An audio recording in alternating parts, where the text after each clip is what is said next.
సంవత్సరాల వయసులోనే వివాహం చేయాలి. 9 సంవత్సరాల వయసు అంటే మీరందరూ ఎక్కడ దొరుకుతారు? ఆ వయసులో ఎలిమెంటరీ స్కూల్లో ఉంటారు. ఎలిమెంటరీ స్కూల్ అంటే ప్రెజెంట్ అప్పట్లో అంటే తల్లి ఒళ్ళో ఇంట్లో ఆవరణలో ఉండేటువంటి బొమ్మలతో ఆడుకుంటూ జీవించేటువంటి వయసు. ఆ వయసులోనే ఆవిడకి 12 సంవత్సరాల వయసు ఉన్నటువంటి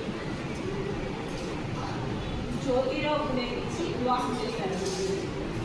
అంటే అతనికి అంత పెద్ద వయసు ఏం కాదు, 12 సంవత్సరాలు. అతనికి ఈవిడికి వచ్చేసరికి 9 సంవత్సరాలు.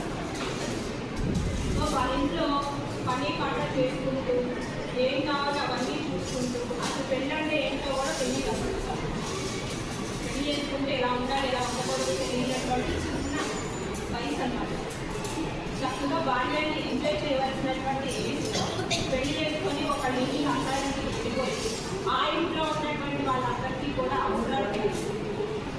వాళ్ళు ఏదైనా పని చేసుకుంటూ ఇది వరకు మాత్రమే చేసుకుంటూ వెళ్ళారు. ఒకరోజు ఏం జరిగింది అని అంటే ఆ ఇంట్లో ఉండే పాఠ పుస్తకాలన్నీ చదివేటప్పుడు జ్యోతిరావు పులేకి సంబంధించినటువంటి కొన్ని బుక్స్ ఏం చేసిందంటే అవి ఇంపార్టెంట్ కాదు అనుకొని ఎక్కడో పక్కన పెట్టేసి పుస్తకాలు.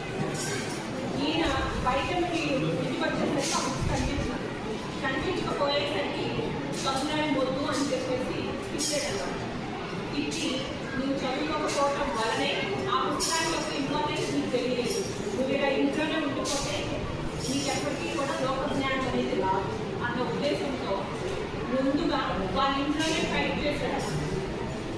వాళ్ళ ఇంట్లోనే ఫైట్ చేసి తన భార్య చదువుకోవాలి, చదువుకుంటేనే తనకి లోక జ్ఞానం అనేది తెలుస్తుంది. అది ఎలా ఉండాలి ఎలా ఉండకూడదు, ఏ వస్తువు ఇంపార్టెంట్ ఏ వస్తువు అన్ఇంపార్టెంటో తనకు తెలుస్తుంది అన్న ఉద్దేశంతో. అంటే జ్యోతిరావు పులే యొక్క పేరెంట్స్ కూడా ఫస్ట్ అంగీకరించరా. వాళ్ళు మంచిగా వెళ్ళొచ్చు, మంచిగా